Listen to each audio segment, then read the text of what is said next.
Now we're going to test our Microsoft Visual C++ 2005 Express Edition compiler, which is actually easier done than it's said. Here's all we need to do. After you install the Express Edition compiler, you click on Start, of course, All Programs, and then the Visual C++ Express Edition item. Now don't go right to the compiler. That brings up the IDE. We want to click on the Visual Studio Tools, then the command prompt. Then we will type CL to run the compiler, and we'll confirm that it actually ran. Let's go over and do that. Here you see that we have clicked on Start and All Programs, and now we have to scroll down to Visual C++ 2005 Express Edition, over to Visual Studio Tools, and then we select the Visual Studio 2005 command prompt.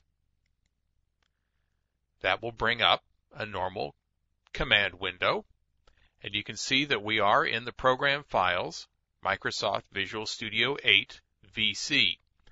Now this command prompt has also had a number of environment variables set so that the compiler will function properly.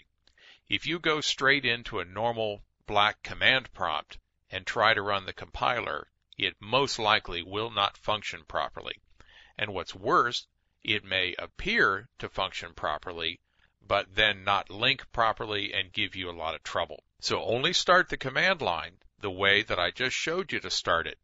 Otherwise, you'll have lots of additional problems on top of programming in the language. Now to test the compiler, it's simply CL, enter, and we see that the Microsoft 32-bit C and C++ optimizing compiler for x80x86 is actually running.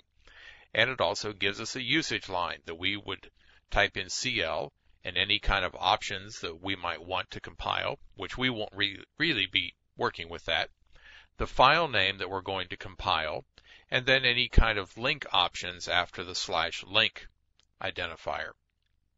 So pretty simple, and we have a working C compiler.